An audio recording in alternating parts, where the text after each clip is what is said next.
Si uno tiene que hablar por lo general de antagonistas, menciona a los que más les molesta o a los que peor les cae. Y cuando alguien habla de un podium en cuanto a eso, por lo general siempre se refieren a Micah Bell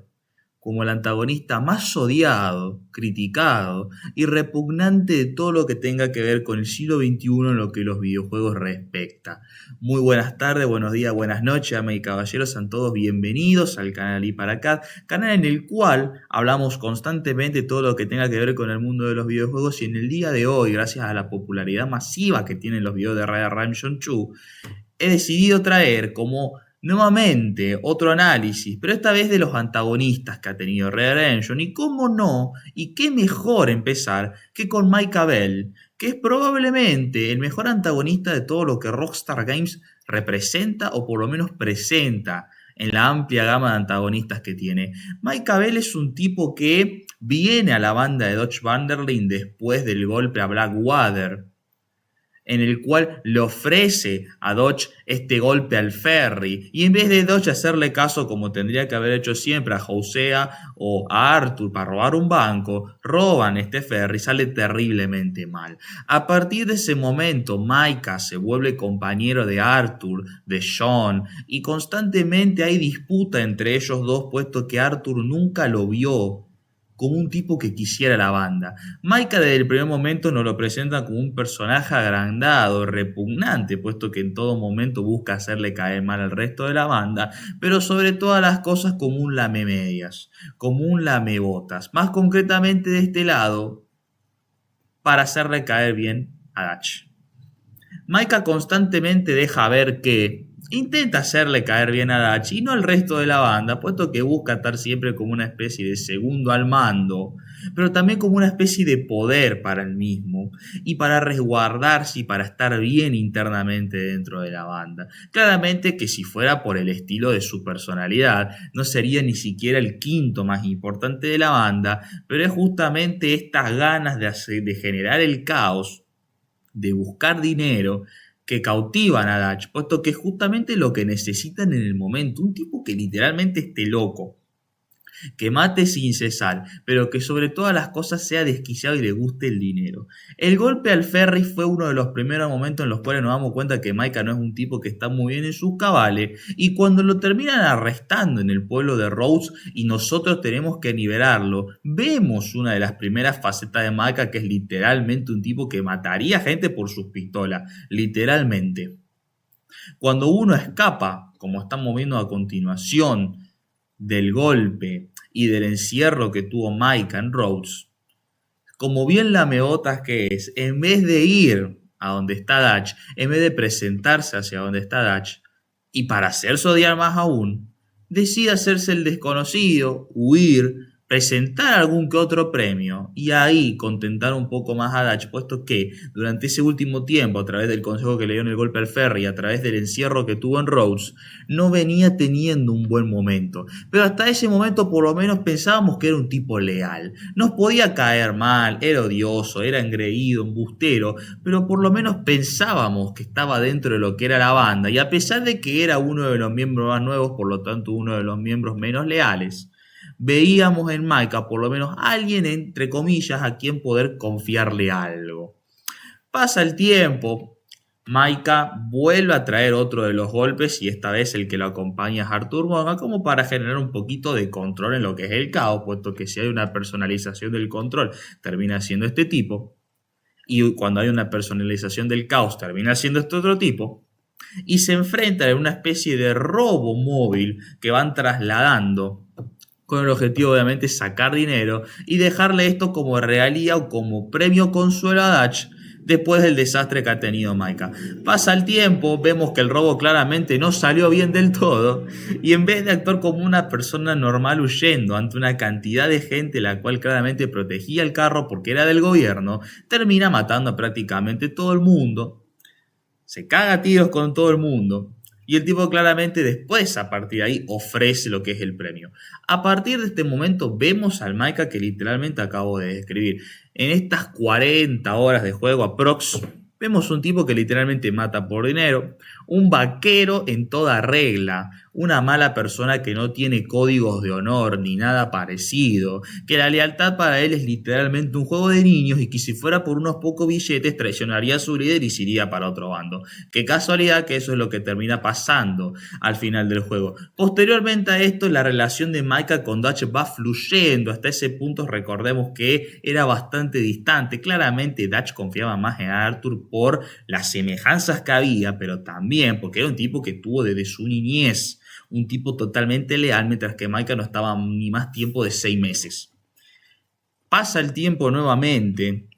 Vemos que la relación Micah-Dutch termina fluctuando, terminamos viendo que el tipo está más metido en la banda, por lo menos tiene esa sensación de interés o da a ver esa sensación de interés que tiene con la banda en hacerla progresar en uno de los momentos más difíciles. Recordemos, hacemos un pequeño paréntesis por el contexto, estamos en la época del fin del viejo oeste, principios del siglo XIX y por lo tanto ya los policías, la ley que ya estaba estipulada, termina cazando a estos bandidos o a estos vaqueros del viejo oeste, los cuales creían que podían hacer todo lo que querían. Posteriormente a esto, Micah termina siendo cada vez más la mebota de Dutch y por lo tanto termina siendo uno de los principales culpables en que el banco de Saint-Denis termine fracasando. Otra vez un fracaso de un consejo que da Micah. Y acá la cosa empieza a complicarse más puesto que terminan viajando a Warma para poder escapar.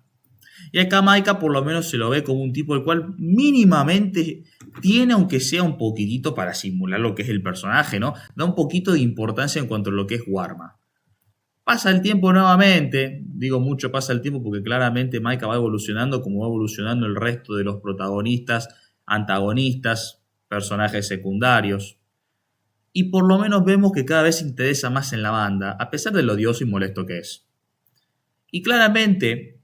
como dije anteriormente, si es la personalización del caos, ¿qué mejor consejo va a dar que literalmente un tipo que en todo momento le dice a Dutch, hagamos el caos? A partir de ahora, la nueva faceta de Micah Bell va a ser literalmente sembrar el caos. ¿Cuál sería la mejor forma de hacer para que Micah termine funcionando y termine asemejando este paréntesis? Siembra el caos. Le dice a Dutch, jefe de la banda, que la mejor forma de literalmente alejar el quilombo es hacer más quilombo, que justamente la policía, la ley, los Pinkerton terminen dando distintos puntos a los cuales tenga que ir y claramente no sepa por dónde ir. Uno de los pequeños objetivos que tenía Micah era justamente matar a este magnate multimillonario de petróleo, el cual Dutch ya le tenía resentimiento porque recordemos que uno de los primeros asaltos que fue el del tren, la relación no fue muy directa. Recordemos que Dutch era un tipo que odiaba a los multimillonarios, tenía como esta faceta de libre albedrío, ya tienen en el canal la reseña de Dutch por si quieren verla, pero en pocas palabras Micah alimenta a ese Dutch embustero, a ese Dutch el cual odia totalmente a los ricos y de que siembra un poco la semillita del caos que tiene Dutch internamente. Recordemos que Dutch para este punto ya había fracasado el golpe a Saint-Denis. Hosea, que era como una especie de su guía, no estaba, había muerto por una traición de no sabemos quién, dada la casualidad termina siendo el personaje que más odiamos en la trama, y por lo tanto cada vez Dutch va perdiendo el rumbo, pero va perdiendo el rumbo por Micah. Micah es un tipo que literalmente sería la personalización concreta de lo que es el demonio, puesto que Hosea sería la representación concreta de lo que es el ángel, como esta dualidad. Y claramente termina ganando el demonio por cuestiones de que propiamente el ángel termina yéndose, que termina siendo Hosea. Y es la cantidad de consejos malos, pero literalmente malos, que le da Micah a Dutch, en la cual Dutch cada vez va pensando más como Micah, y cada vez Micah va trayendo más tripulantes y más miembros, como si fuera literalmente él, y se va apropiando cada vez más de la banda, lo que resulta raro a Arthur, y lo que también le resulta raro a John, puesto que literalmente John termina siendo traicionado por Dutch y Micah, es que literalmente el tipo habla como si no fuera parte de la banda, o si estuviera creando una especie de pseudo banda. Pasa el tiempo nuevamente. Vemos de que Micah termina siendo el traidor y como todo traidor que es, acusado por los Pinkerton, en todo momento hubo pruebas de que literalmente estaba ahí. Algunas pruebas como literalmente el cartel de Se Busca de Dutch en la hoguera de Micah, algunas pruebas como de que nunca quiso caerle bien al resto de la banda, sino únicamente a Dutch como todo lamebotas. Pero es literalmente al final del juego donde vemos su faceta final, donde vemos que literalmente ya sedujo, manipuló totalmente a Dutch Van der Linde para que fuera su bando y ya dejara de pertenecer al bando que era anteriormente, y termina sacrificando a Arthur para que su final fuera como si fuera una especie de metáfora, una muerte deshonorable, como una especie de traición. Micah termina muriendo como lo que fue una rata, termina muriendo por una traición que le hace el propio Dutch, a quien en ese momento confiaba de verdad. Y valga la redundancia que todos los personajes de Red Redemption murieron como vivieron. Arthur en este caso murió en la cima de una montaña, como bien sabemos, representando, vamos a decir, el bien. Dutch termina muriendo como una especie de malo, una especie de tipo que no se pudo redimir, por eso termina muriendo abajo de una montaña. Y Micah termina muriendo por una traición que él no pensaba que existía. Hasta ese momento Micah pensaba que ganaba, pero claramente si hay algo que Red Dead Redemption nos enseña es que la redención hace que termine por lo menos el personaje encontrando una especie de pseudo paz. Y es por eso que Micah termina muriendo como lo que es una rata a través de una traición inesperada. Y es a partir del análisis que he hecho a continuación, presentando más o menos todos los puntos en concreto para no hacer tan largo el video, que logramos terminar con el que es probablemente el personaje más odioso de todo Rockstar Games en general. Muchísimas gracias por escucharme, muchísimas gracias por estar. Recuerden, uno es medio pesado con esto, pero intento recordarlo, darle like, suscribirse, compartirlo. Y nos vemos en posteriores análisis o momentos del video en lo que tenga que ver con Red Dead Redemption 2. Chau chau y saludos.